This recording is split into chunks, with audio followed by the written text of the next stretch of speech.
મિત્રો આપણે કરીએ છીએ જુવારના લોટની વડીઓ. તો આપણે આ લોટ લીધો છે 500 ગ્રામ. જુવાર કહીએ ને અમારી બાજુ જાર કહીએ, આમાં જુવાર કહીએ. અને આપણે લીધા છે પહેલાં તો તલ શેકીને એક મોટો ચમચો. તલ હોય ને મસ્ત લાગે. ને આપણે લીધું છે એક લીંબુ.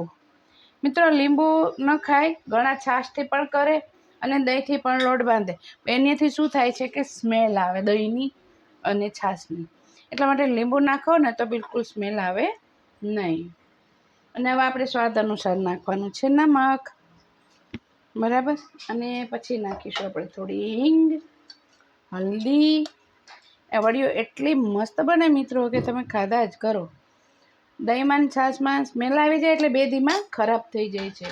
એટલે મિત્રો એ ન ફાવે આપણને. એટલે લીંબુ નાખો તો બગડે પણ જલ્દી નહીં, પ્લસ સ્મેલ પણ દહીં છાશની નથી આવતી, ખાવામાં મજા આવે. હવે એક ચમચી જેવી આપણે દરેલી મોરસ નાખીશું. કેમ કે આપણે લીંબુ નાખ્યું છે ને એટલા માટે. અને હવે આપણે નાખીશું મેથી. મેથી આપણે ધોઈને સરસ સમારી લીધી છે. મેથીવાળી વડીઓ ખાઈએ ને એટલે બહુ જ મજા આવે, અથાણા જોડે, દહીં જોડે, તમને જેમ જેવી આપણી ચોઈસ. પછી આપણે આવીશું 5 થી 7 મરચાં. એ આપણે જેવું તીખું ખાતા હોય એ રીતે નાખવાનું છે. પછી આપણે મિત્રો આવશે મોવણ આવશે તે ઓઇલનું. તો આપણે કેટલું નાખવાનું, ડોળ ભરી આપણે નાખી દેવાની છે. મસ્ત રીતે આપણી એકદમ પોચી થાય વડી. હવે આના આપણે મિત્રો લોટ મસ્ત રીતે બાંધી લઈશું. ઓકે, આ રીતે છે ને મિત્રો આપણે મસ્ત રીતે મિક્સ કરી અને જેમ પાણી જોઈએ એ રીતે આપણે નાખતું જવાનું ને બાંધતું જવાનું. જેમ આપણે રોટલીનો બાંધીએ ને એ રીતે જ આપણે મસ્ત રીતે બાંધી લેવાનો છે. પણ રોટલી જેટલો ઢીલો નહીં કરવાનો, નથી આપણે કડક પણ નથી કરવાનો. આપણી જેમ ઢેબરી બનાવીએ ને એ રીતે આપણે કરવાનું છે. આને વણવાનું નથી મિત્રો આપણે, કે નથી ઘડવાનું. આની આપણે થેપલી બનાવીને વળી આપણે કરવાની છે, બરાબર.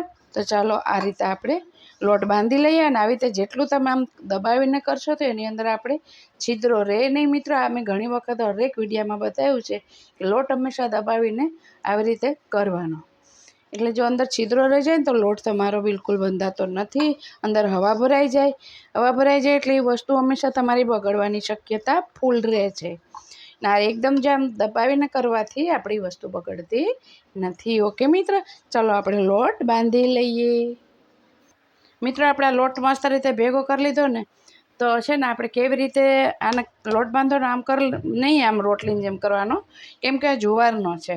એટલે આને જે આપણે રોટલાનો કરીએ ને આ રીતે આમ, એટલે જેથી કરીને તમારી વડી ફૂલે. કેમ કે તમારા હાથમાં જે ગરમી હોય ને, આ જે ગરમી, એ ગરમી આની અંદર ભળે, એને લીધે તમારી જે વડી છે ને એકદમ મસ્ત ફૂલે, બરાબર. હવે આને આ રીતે જો કરી દીધો ને, હવે આ રીતે કર્યો ને એટલે જો અંદર જારી પડી ગઈ લોટમાં, જોયું ને, આવી જારી પડશે સરસ.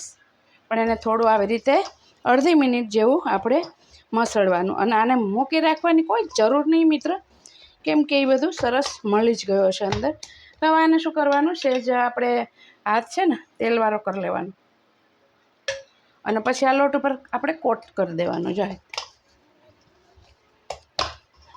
આ લોટ ઉપર કોટ કરી દેવાનો. આપણે કોટ એકદમ સરસ, લોટ કેવો સરસ માવા જેવો થઈ ગયો. પણ એ જે આપણે રોટલાનો મસળીએ એ રીતે કરવાનું, જેથી આપણા હાથની ગરમીને લીધે અંદર જારી પડે છે અને બહુ સરસ તમારી વડી બને. આ રીતે આપણી મેથીની વડીઓ જારના લોટની દેખો આવો બનવો જોઈએ લોટ, બરાબર.